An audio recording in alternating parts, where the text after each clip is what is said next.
నమస్తే welcome to ISR. ఈ అందమైన జీవితంలో అన్ని జీవాలు కలిసి ఉంటేనే మన జీవితాలకి ఒక అర్థం అనేది ఉంటుంది।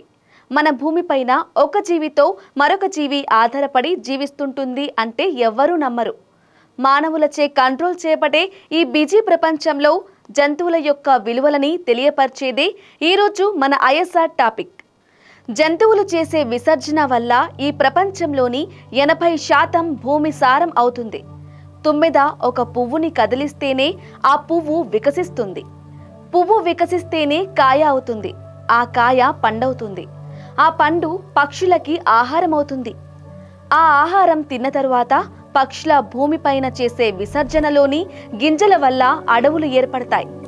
అడవులు జీవాలకి ప్రాణవాయువు అవుతాయి। ఆ ప్రాణవాయువు జీవం అవుతుంది। దీని జీవక్రియ అంటారు। ఇంకా ఈ జీవక్రియలో భాగంగా మానవులు జంతువుల్ని తింటారు। జంతువులు మానవుల్ని తింటాయి। జంతువులు జంతువుల్ని తింటాయి। పురుగులు మానవుల్ని, జంతువుల్ని, పక్షుల్ని తింటాయి। పక్షులు పురుగుల్ని, జంతువుల్ని తింటాయి। మనిషి పక్షిని, పురుగుల్ని, జంతువుల్ని తింటాడు। ఒక జీవిపై మరొకటి ఇలానే ఆధారపడి జీవిస్తుంటాయి। ఈ జీవక్రియలో భాగంగా జంతువులు, పక్షులు మనకు తెలియకుండానే మన జీవన శైలిలో చాలా విధాలుగా తోడ్పడుతుంటాయి। కానీ మనం చేసే వెధవ చేష్టలు, ఇంకా మనం చేసే కాలుష్యం, రేడియేషన్ వల్ల వాటిని దూరం చేసుకోవటం కాదు, మనకు మనమే దూరం అవుతున్నాం। మన పురాతన కాలంలో ప్రతి ఎకరాకు కొంత స్థలాన్ని పక్షులకు కేటాయించి ఒక గుంతను తవ్వి వాటిలో నీటిని నింపేవారు। అవి అనేక పక్షులకి ఇంకా జంతువులకి దాహాన్ని తీర్చేవి। ఇవే చెయ్యమని చెప్పట్లేదు, వాటిని చిన్నచూపు చూస్తూ వాటిని ఇబ్బంది పెట్టకపోతే అవే మనం వాటికి చేసే మేలు। ఇంకా ఈ రోజుల్లో ప్రతి ఒక్కరికి టచ్ ఫోన్లు, ఇంటర్నెట్లు ఉంటాయి।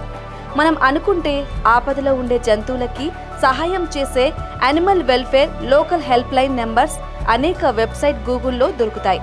అవే కాకుండా in defence of animals, stay dogs welfare, world of all animal care and adoptions, ఇంకా బర్డ్ హెల్ప్ లైన్ నెంబర్స్లన్నీ డిస్క్రిప్షన్లో మెన్షన్ చేయబడ్డాయి।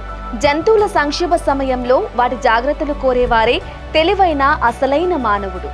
ఈ కళ్ళు తెరిపించే ఆలోచన మానవుల మధ్య గొడవలు తగ్గించుకొని కలిసి ఉండటం చేస్తాయి। అదే అన్ని జీవుల భద్రత కోరుతూ ఒక మంచి భూమిని నిర్మించుకోవటానికి గొప్ప పునాదిలా మారుతుంది। ఇంకా ఆపదలో ఉండే జంతువులని కాపాడే మంచి మనసున్న ప్రతి ఒక్కరికి సెల్యూట్ చేస్తూ ఈ ఎపిసోడ్ని ముగిద్దాం। మరో మంచి ఐఎస్ఆర్ ఎపిసోడ్లో మళ్ళీ కలుద్దాం। Until then take care, bye.